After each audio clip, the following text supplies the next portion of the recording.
한마음 한뜻 한 목소리로 읽어보겠습니다. 시작. 야곱이 고개를 들어보니 에서가 장정 400명을 거느리고 오고 있었다. 야곱은 아이들을 레아와 라헬 두 여종에게 나누어서 맡기고 두 여종과 그들에게서 난 아이들은 앞에 세우고 레아와 그에게서 난 아이들은 그 뒤에 세우고 라헬과 요셉은 맨 뒤에 세워서 따라오게 하였다. 야곱은 맨 앞으로 나가서 형에게로 가까이 가면서 7번이나 땅에 엎드려 절을 하였다. 그러자 에서가 달려와서 그를 끌어안았다. 에서는 두 팔을 벌려 야곱의 목을 끌어안고서 입을 맞추고 둘은 함께 울었다. 에서가 고개를 들어 여인들과 아이들을 보면서 물었다. 내가 데리고 온 이 사람들은 누구냐? 야곱이 대답하였다. 이것들은 하나님이 형님의 못난 아우에게 은혜로 주신 자식들입니다. 그러자 두 여종과 그들에게서 난 아이들이 앞으로 나와서 엎드려 절을 하였다. 다음에는 레아와 그에게서 난 아이들이 앞으로 나와서 엎드려 절을 하였다. 마지막으로 요셉과 라헬이 나와서 그들도 엎드려 절을 하였다. 에서가 물었다. 내가 오는 길에 만난 가축대는 모두 웬 것이냐? 야곱이 대답하였다. 형님께 은혜를 입고 싶어서 가지고 온 것입니다. 에서가 말하였다. 아우야, 나는 넉넉하다. 너의 것은 내가 가져라. 야곱이 말하였다. 아닙니다, 형님. 형님께서 저를 좋게 보시면 제가 드리는 이 선물을 받아주십시오. 형님께서 저를 이렇게 너그럽게 맞아주시니 형님의 얼굴을 뵙는 것이 하나님의 얼굴을 뵙는 듯합니다. 하나님이 저에게 은혜를 베푸심으로 제가 가진 것도 이렇게 넉넉하게 되었습니다. 그러니 제가 형님께 가지고 온 이 선물을 기꺼이 받아주시기 바랍니다. 야곱이 간곡히 권함으로 에서는 그 선물을 받았다. 아멘. 먼저 설교를 시작하면서 우리 직장 생활 하시는 분들 또는 살면서 면접을 한 번쯤 보신 분들에게 이런 질문을 드려보고 싶어요. 이런 이야기를 한번 해볼게요. 여러분, 만약에 여러분이 직장에 이렇게 면접을 보러 가셨어요. 그런데 안타깝게도 서류 전형은 다 패스했습니다. 그런데 면접에서 진짜 가고 싶었던 직장인데 똑 떨어졌어요. 근데 아무리 생각해도 내가 서류에서 붙었으면 면접에서 떨어지는 게 이해가 안 가는 거예요. 그래서 이런 일이 많지는 않지만 한번 가정해 보는 거예요. 그래서 그 나를 떨어뜨렸던 그 기업의 인사 담당자한테 전화를 걸었습니다. 여보세요? 제가 서류는 붙은 걸로 알고 있는데 면접에서 떨어졌거든요. 왜 떨어졌나요? 대체 왜 저를 떨어뜨리신 거죠? 라고 물어봤더니 인사 담당자가 이렇게 얘기하는 거예요. 당신 얼굴 때문에요. 이제 여기서 터져야 되는데 안 터졌으면 이제 전 큰일 났습니다. 여러분, 만약에 이런 상황을 만나신다면 기분이 어떠시겠어요? 엄청 안 좋겠죠. 막 아마 심지어 소송하고 싶을지도 모릅니다. 그런데요, 우리가 알고 있는 역사 속의 위인 중에 이런 짓을 한 분이 있어요. 실제로 자기와 함께 일할 사람을 얼굴 때문에 떨어뜨린 사람이 있습니다.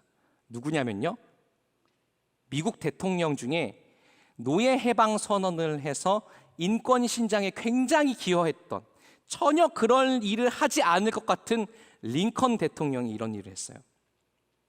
링컨 대통령이 이제 대통령이 된 직후에 함께 일할 장관들을 뽑고 있는 그런 상황이었습니다.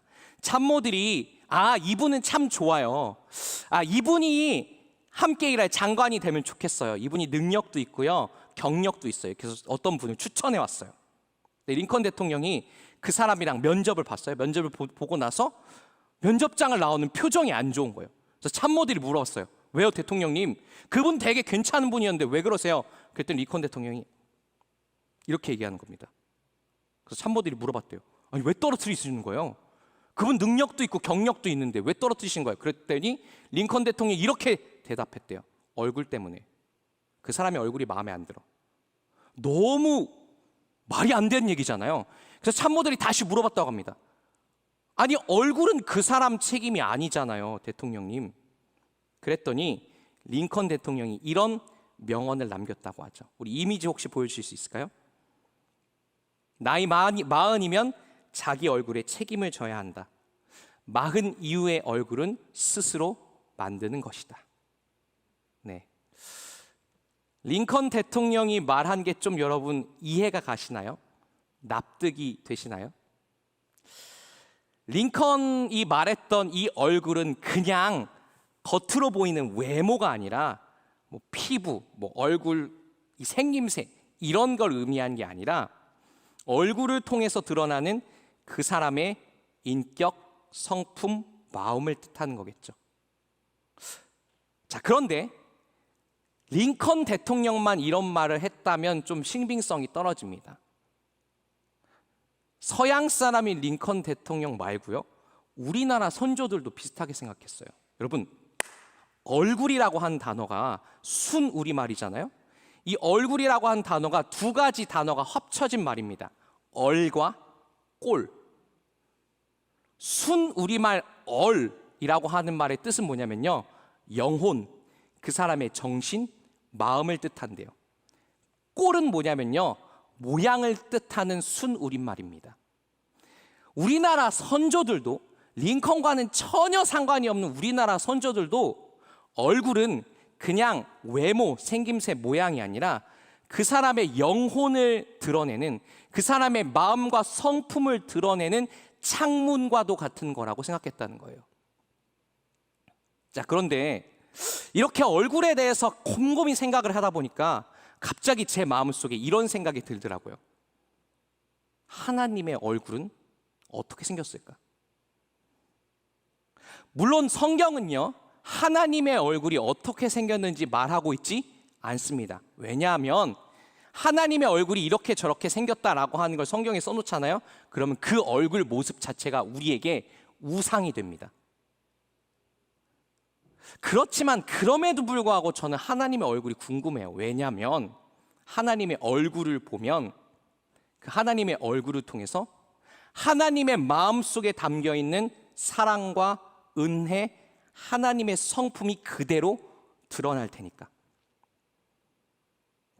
자, 그런데요, 오늘 본문 말씀에는 이 하나님의 얼굴에 대해서 굉장히 파격적인, 굉장히 의외의 장면이 나옵니다. 왜냐하면 성경에는 하나님의 얼굴을 보았다는 사람이 거의 없거든요. 자, 창세기 33장 10절의 말씀 우리 함께 읽어보겠습니다. 시작. 야곱이 말하였다. 아닙니다, 형님. 형님께서 저를 좋게 보시면 제가 드리는 이 선물을 받아주십시오. 형님께서 저를 이렇게 너그럽게 맞아주시니 형님의 얼굴을 뵙는 것이 하나님의 얼굴을 뵙는 듯합니다. 아멘.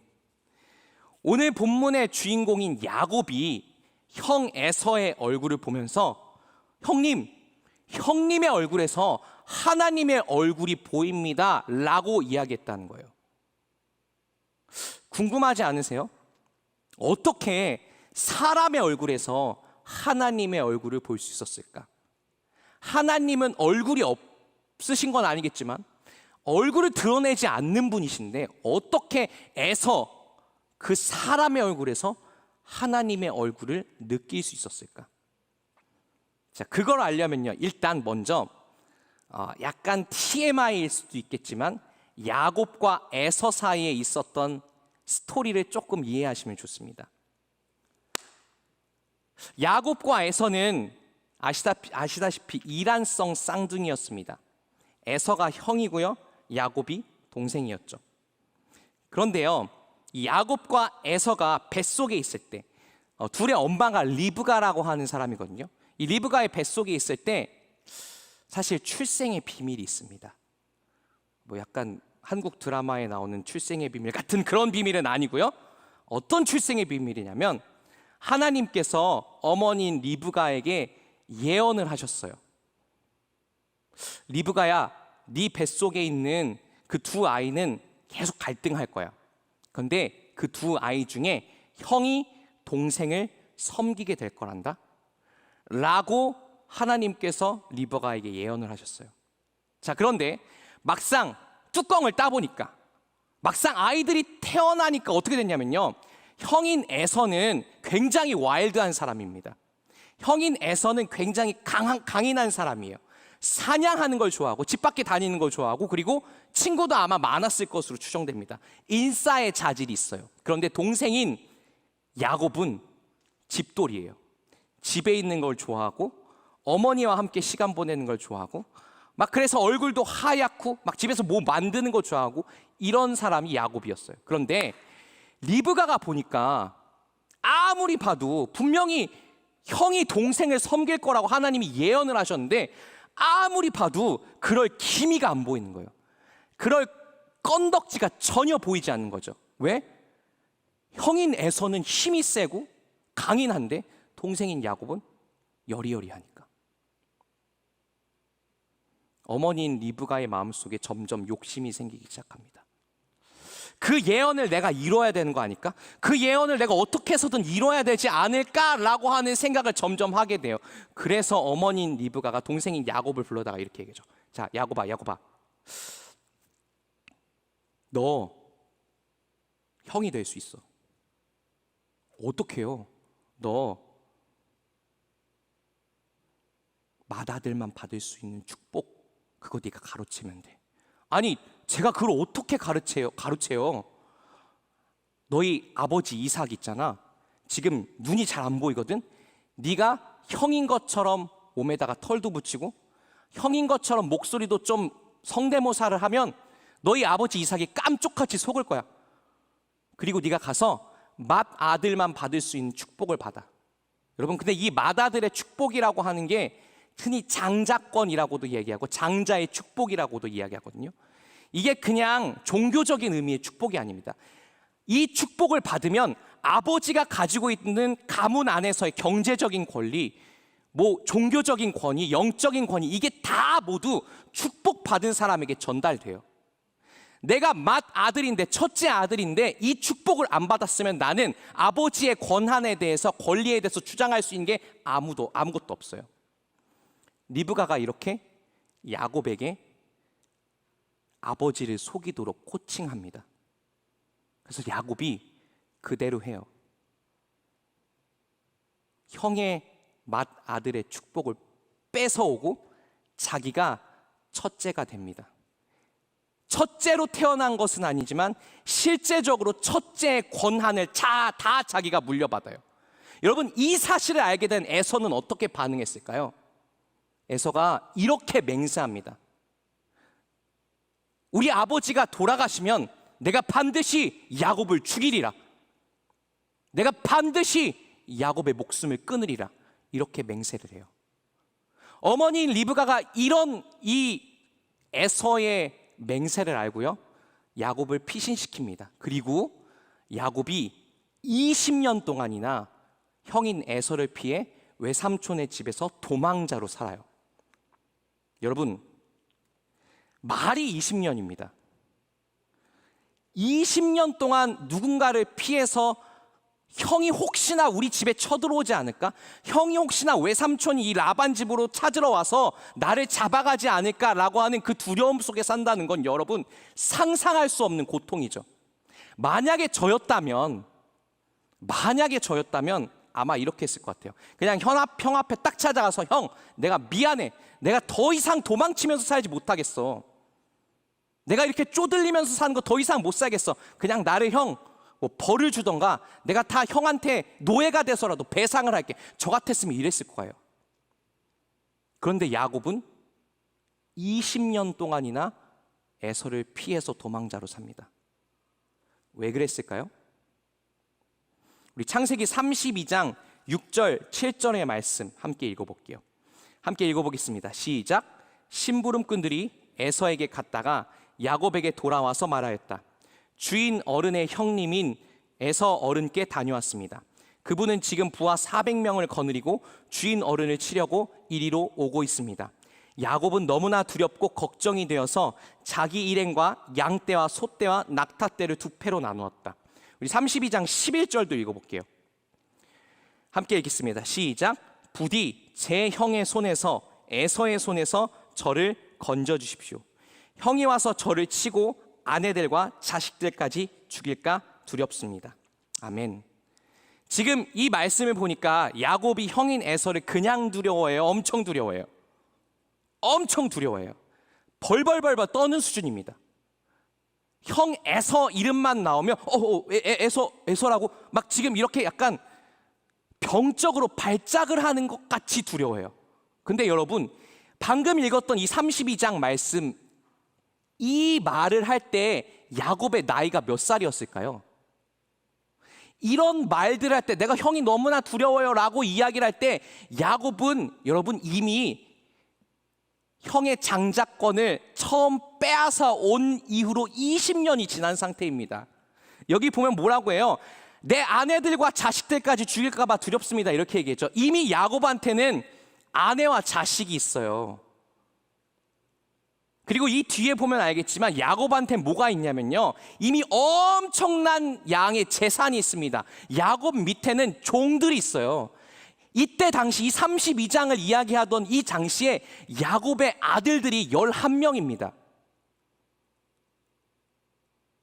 이미 야곱은 대가문의 리더가 됐어요.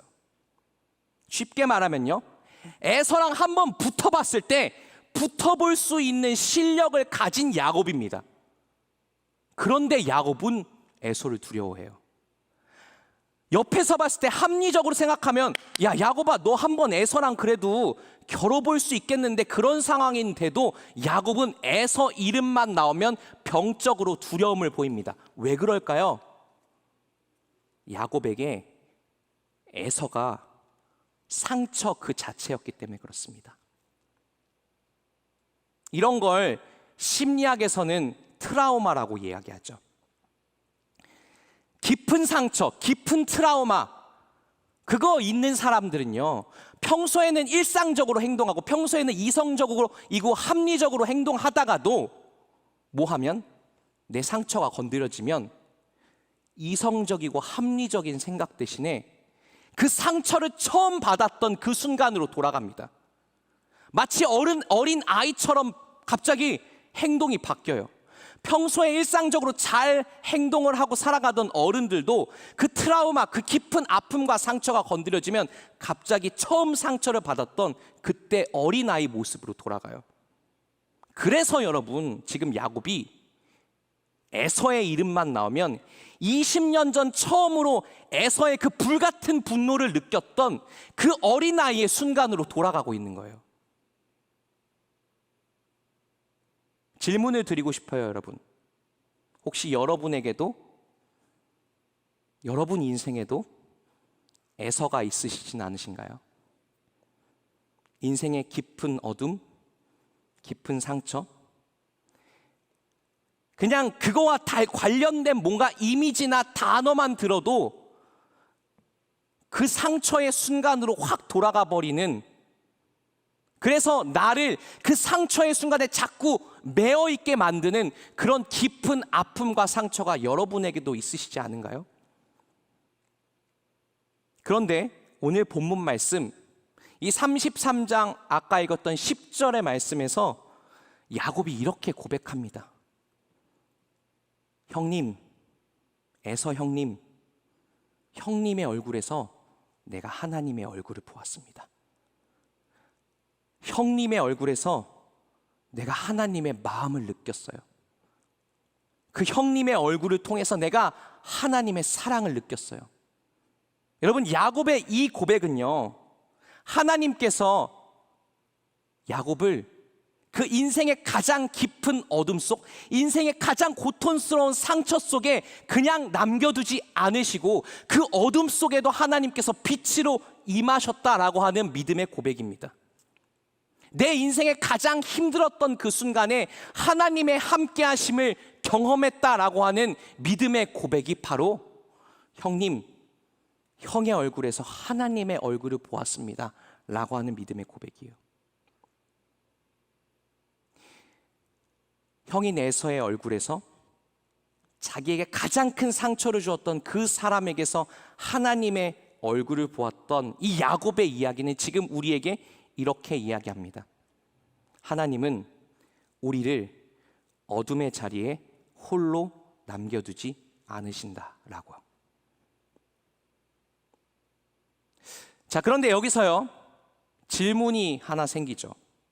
어떤 질문이냐면, 야곱의 입장에서 에서의 얼굴에서 하나님의 얼굴을 봤습니다라고 하는 게 이런 의미가 있는데, 이제는 반대로 에서의 입장에서 생각해 봤으면 좋겠습니다. 에서는 과연 야곱에게 하나님의 얼굴을 비춰줄 수 있을 만한 사람이었나? 아까 제가 설교 시작하면서 그런 말씀 드렸었죠. 얼굴은 마음의 창이다. 영혼의 창문이다. 만약에 에서를 통해서 뭔가 하나님의 얼굴이 드러나려면 상식적으로 봤을 때 어떻게 해야 돼요? 에서의 마음속에 뭔가 변화가 있어야 되겠죠. 에서의 그 영혼에 뭔가 하나님의 모습대로 막 빚어지고 아름다워진 그런 변화의 흔적들이 있어야 되겠죠. 그런데 성경에는 사실 에서가 변화되었습니다, 뭐 에서가 하나님을 만났습니다 라고 하는 이야기가 나올까요? 나오지 않을까요? 나오지 않습니다. 에서는 그냥 계속 에서예요. 에서는 그냥 20년 전에 분노하고 화났던 그 상태로 계속 살아가고 있었습니다. 자, 그런데 어떻게 야곱은 그렇게 변하지 않았던 에서의 얼굴에서 하나님의 얼굴을 볼 수 있었을까요? 자, 그 비결이 바로 예수님의 누가복음 6장 45절의 말씀 속에 있습니다. 누가복음 6장 45절 말씀, 우리 한마음 한뜻 한목소리 읽어볼까요? 시작.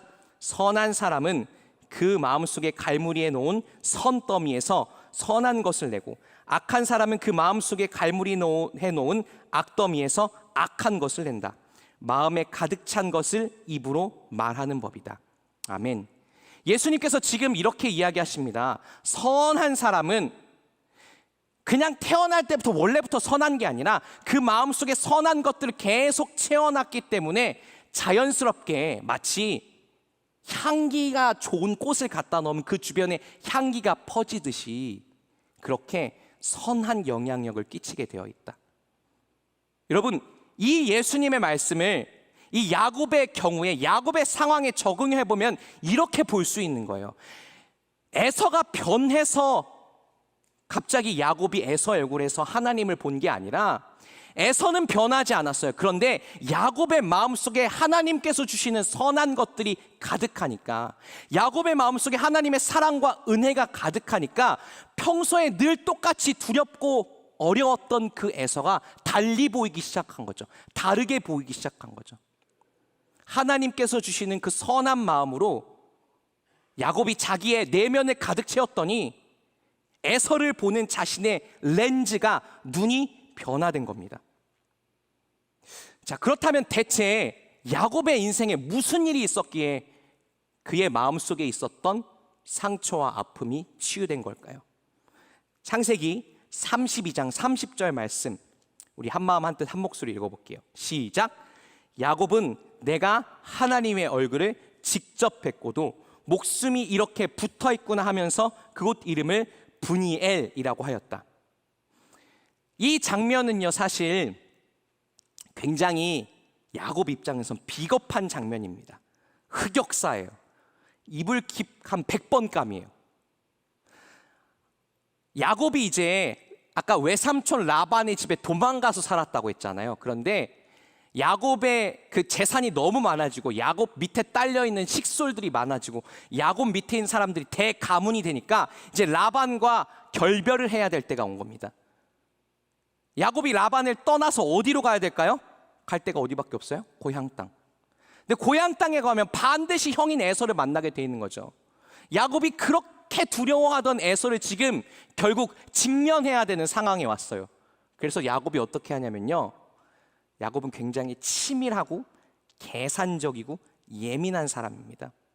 어떻게 하냐면 에서를 만나는 그 행렬 맨 앞에다가 선물 꾸러미를 이렇게 갖다 놔요. 이건 선물이 아니라 사실 뭐예요? 뇌물이죠. 그 다음에 그 뒤에 종들을 갖다 놓고요. 그 다음에 자기 가족들을 보내고 자기는 어디 가요? 행렬의 맨 뒤에 가는 거예요. 행렬의 맨 뒤에 가는 이유는 언제든지 형님이 이 행렬을 만났을 때 혹시나 맨 앞에 있는 행렬 그 선물 꾸러미를 거절하고 그 뒤에 있는 종들을 공격하거나 잡아가면 어떻게 하려고? 도망가려고요. 여러분, 야곱이 이렇게 비겁하게 지금 에서를 피하고자 하는 그런 상황입니다.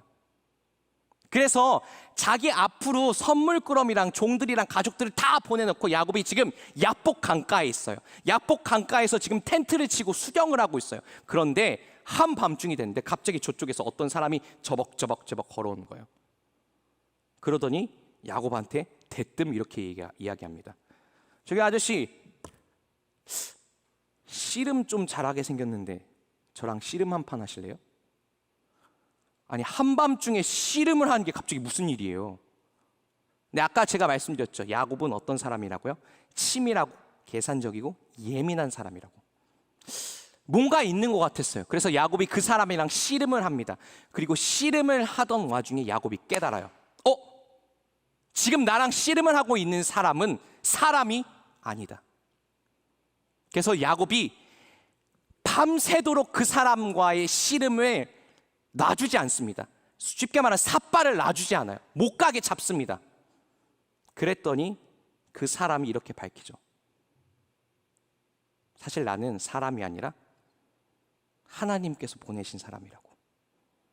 야곱은 그 밤새 하나님의 천사 또는 하나님 그 자신과 씨름을 했고요.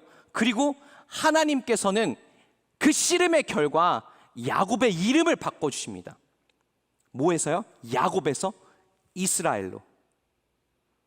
야곱이라고 하는 이 이름의 뜻이 뭐냐면요, 여러분, 발 뒤꿈치를 잡은 사람이에요. 이스라엘 사람들에게 발 뒤꿈치를 잡다라고 하는 말은 관용적으로 어떤 뜻이냐면요, 속이는 사람, 뺏는 사람, 사기꾼이라는 뜻이 있어요.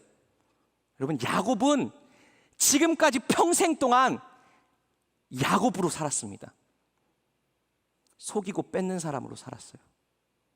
그런데 하나님이 그 이름을 이스라엘로 바꿔주세요. 이스라엘의 이름의 뜻은 여러분 뭔지 아세요? 하나님을 이긴 자. 하나님께서 지금 야곱에게 이 이름을 바꿔주시면서 이렇게 이야기하시는 거예요. 야곱아, 너 지금까지 속이고 뺏는 사람으로 살았지. 네가 그 형님 에서의 축복권을 뺏은 덕분에 네 인생이 지금 도망자로 너 20년 살았지. 너 그렇게 그 20년 전에 상처에 얽매여서 그렇게 지금 계속해서 두려워하고 공포에 떨고 그렇게 어둠 속에 살고 있지.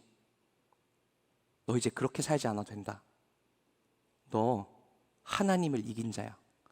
당당하게 살으렴. 하나님을 이긴 사람, 하나님을 이긴 유일한 사람으로서 너 이제 당당한 인생을 살아가렴. 다른 인생을 살아가렴. 하나님께서 야곱을 이렇게 회복시켜 주셨어요. 그리고 나서 야곱이 창세기 32장 30절에서 이렇게 고백합니다. 내가 하나님의 얼굴을 직접 뵙고도 목숨이 이렇게 붙어 있구나. 그리고 그 하나님과 씨름했던 그 장소 이름을 브니엘이라고 지어요. 브니엘 이름의 뜻이 뭔지 아세요? 하나님의 얼굴입니다. 하나님의 얼굴을 보고 그 하나님의 얼굴을 통해서 드러난 하나님의 사랑과 은혜로 다시 회복된 야곱은요, 그 다음에 이렇게 행동해요. 우리 창세기 33장 3절의 말씀 읽어볼게요. 함께 읽어보겠습니다. 시작. 야곱은 맨 앞으로 나가서 형에게로 가까이 가면서 7번이나 땅에 엎드려 절을 하였다. 여기서 집중해야 되는 말이 있습니다. 야곱이 어떻게 했다고요? 맨 앞으로 나갔대요. 불과 바로 어제까지, 바로 방금 전까지 형이 무서워서 벌벌 떨었던, 그래서 자기의 가족들을, 자기의 아내와 자기의 어린 자식들을 자기보다 더 앞세워 보냈던 그 비겁한 야곱이 지금 형님 그 에서의 얼굴 앞에 가장 먼저 나아갑니다. 하나님께서 그를 회복시켜 주신 결과 지금 자기 안에 있던 에서라고 하는 상처를, 어둠을, 아픔을, 그 트라우마를 직면할 수 있는 용기가 야곱의 내면에 솟구친 거예요. 하나님께서는 여러분 지금도 우리의 삶에 이렇게 일하십니다. 우리 삶에 상처, 아픔, 트라우마, 우리가 도망가고 싶지만 회복되지 않은 우리 안에 있던 죄의 흔적들, 여러분 거기에서 허우적대고 있는 우리에게 찾아오셔서요, 당신의 얼굴을 비추시고 그래서 우리를 당신의 사랑과 은혜로 회복시키셔서 우리가 그 상처를 직면할 수 있는 용기를 주십니다. 우리가 그 상처를 상처라고 부르고, 우리가 그 아픔을 아픔이라고 부르고, 그래서 우리가 거기와 맞서 싸워서 이겨낼 수 있는 용기를 주님께서 우리에게 지금도 허락해 주신 줄 믿습니다. 여러분, 그런데요, 이제 마지막으로 야곱과 같이 이렇게 하나님의 얼굴을 본 사람, 그 하나님의 얼굴을 통해서 드러나는 하나님의 사랑과 은혜에 스며든 사람을 통해 나타나는 하나님의 얼굴이 있어요. 우리 창세기 33장 11절의 말씀 우리 함께 읽어보겠습니다. 시작. 하나님이 저에게 은혜를 베푸심으로 제가 가진 것도 이렇게 넉넉하게 되었습니다. 그러니 제가 형님께 가지고 온 이 선물을 기꺼이 받아주시길 바랍니다. 야곱이 간곡히 권함으로 에서는 그 선물을 받았다. 아멘. 지금 방금 굉장히 야곱의 인생에 일어나지 않을 법한, 일어나기 어려운 일이 일어났어요. 야곱이 속이고 빼앗는 자로 살던 야곱이 누구에게 선물을 주는 겁니다. 근데 여러분, 이 선물이요, 그냥 뭐 파구스 커피 한 잔, 뭐 스타벅스 커피 한 잔, 뭐 이 정도가 아니라요, 이 선물의 양이 나중에 보면 나와요. 어마어마합니다.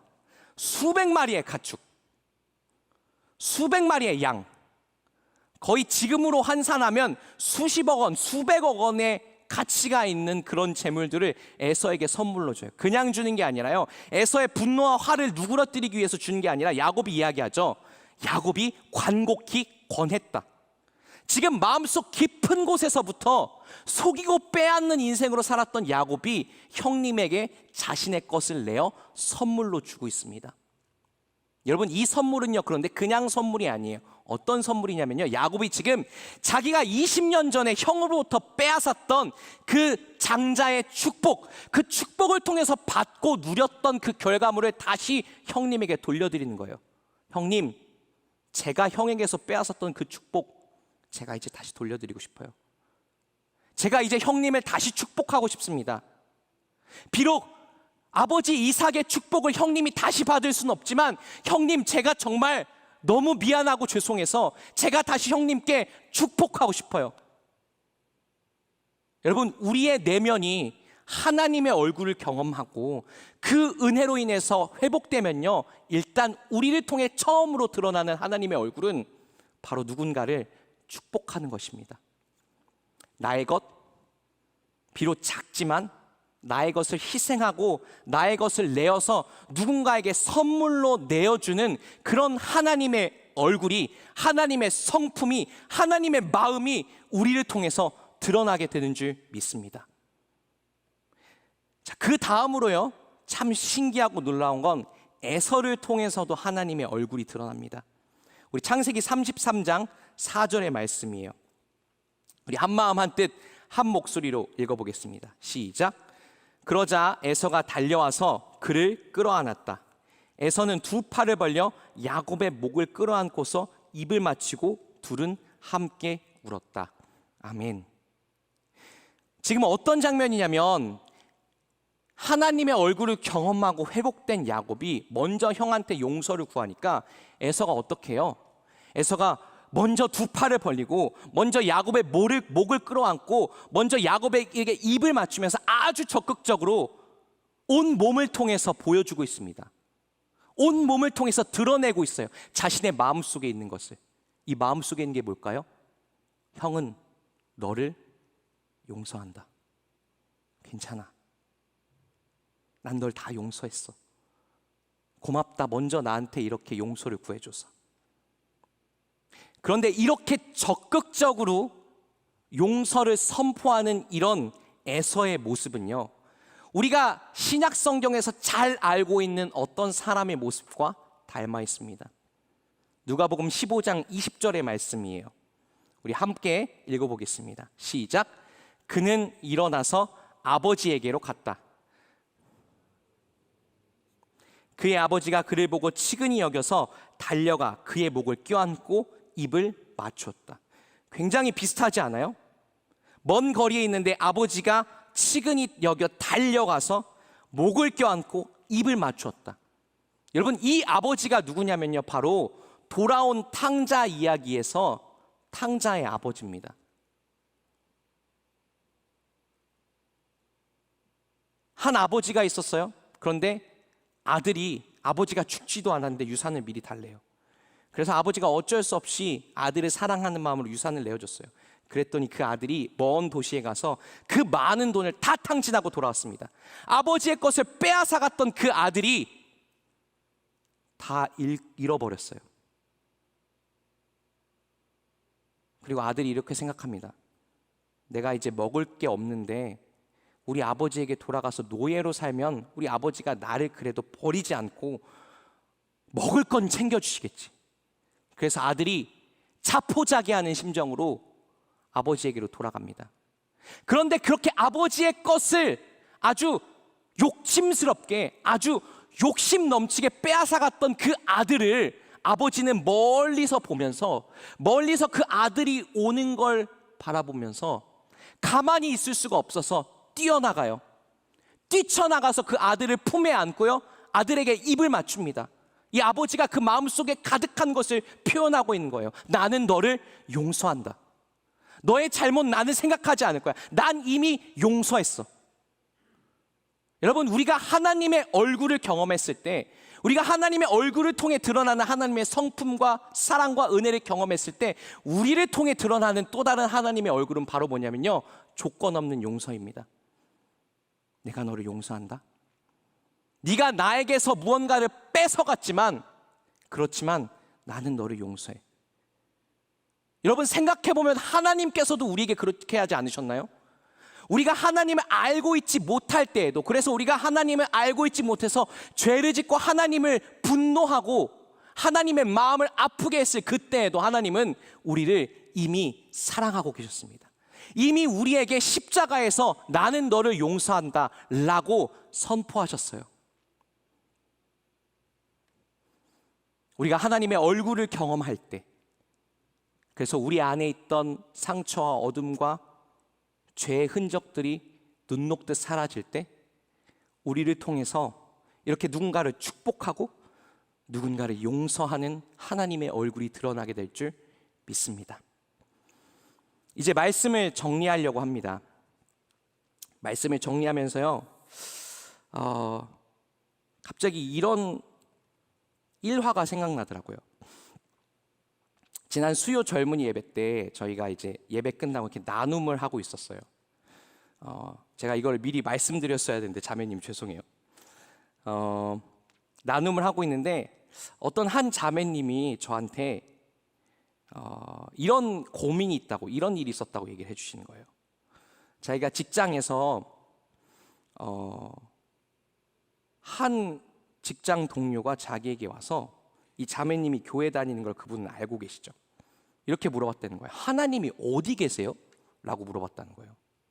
평소에 이분이 자기한테 막 엄청나게 막 사적으로 대화한 분이 아닌데 그 이야기를 갑자기 훅 들어오니까 이 자매님이 당황해서 어쩔 줄 몰랐다 하는 게 그 이야기였습니다. 근데 제가요, 이 이야기를 듣고요, 수요일 날 들었는데 금요일까지 계속 생각이 났어요. 왜요? 나는 뭐라고 대답해야 되나?